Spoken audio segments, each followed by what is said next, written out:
Halo teman-teman di rumah, jumpa lagi dengan saya Kak Moloy di channel MetTV ini membahas seputar matematika SMA. Jadi kalau kamu yang masih duduk di bangku SMA, tepat untuk kamu belajar di channel ini karena channel ini gratis untuk kamu belajar di rumah.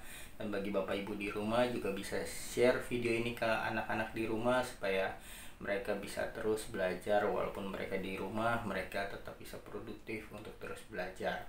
Atau share ke saudara-saudara yang lain supaya mereka boleh belajar secara gratis di channel ini. Oke, di video kali ini saya akan membahas tentang titik stasioner dan jenis titik stasioner tersebut ya. Selamat menyaksikan pembahasan ini, ikuti sampai selesai supaya bisa memahami dengan baik. Oke, selamat menyaksikan. Titik stasioner dan jenisnya. Ya, di depan kita sudah ada soal untuk kita bahas ya.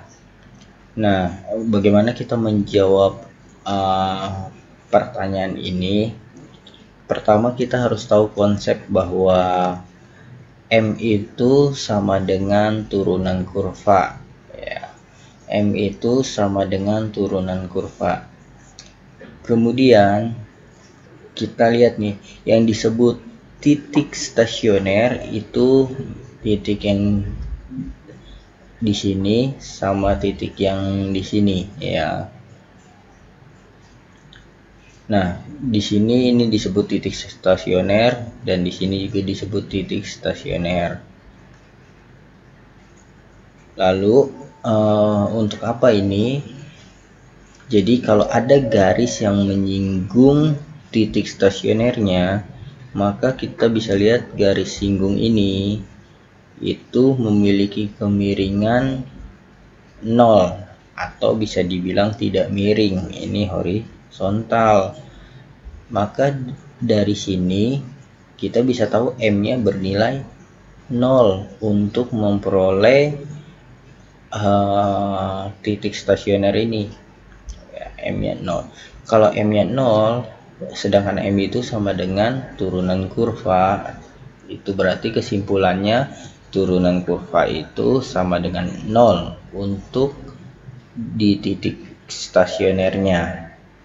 Berarti dari sini kita bisa mengerjakan soal ini kita dengan mencari turunan ini terlebih dahulu ya. Turunan kurva itu caranya gampang ya. Pangkatnya 3 tinggal dikali depannya 1.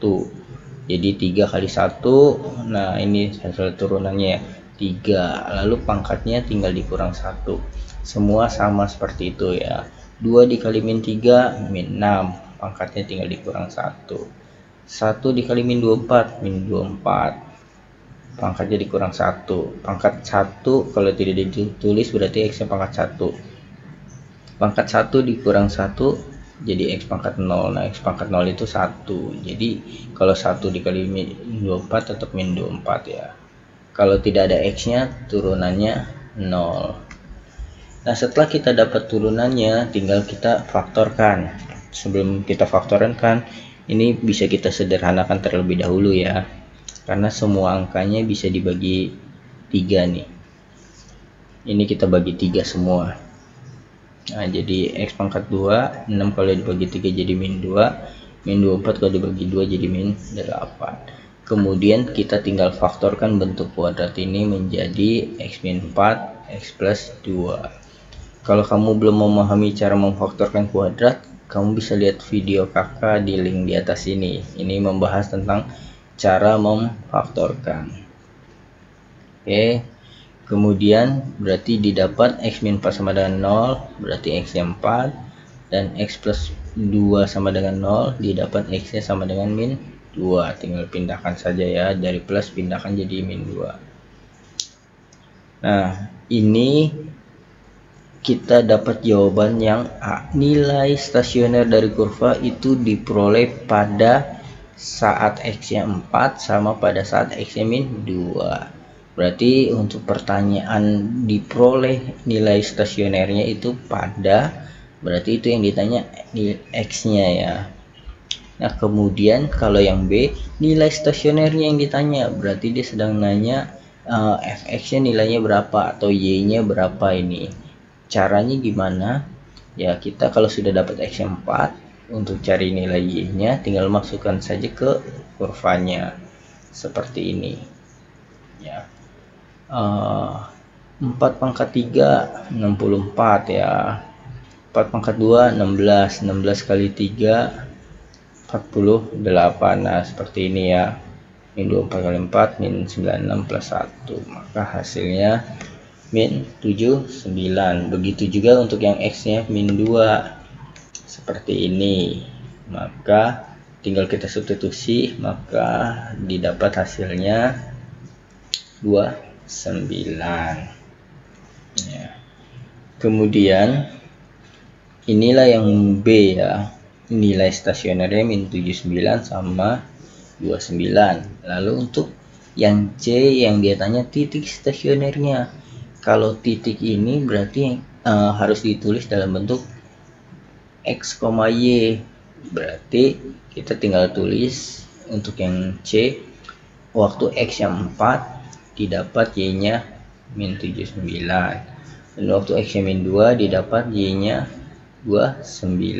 Nah, seperti ini. Ini pertanyaan yang C. Jadi kamu harus bisa membedakan ya. Kalau ditanya pada, berarti yang ditanya nilai X-nya. Kalau yang ditanya nilai stasionernya, berarti itu yang ditanya Y-nya. Kalau dia tanya titik stasionernya, berarti itu dua-duanya kita harus tulis dalam bentuk X, Y.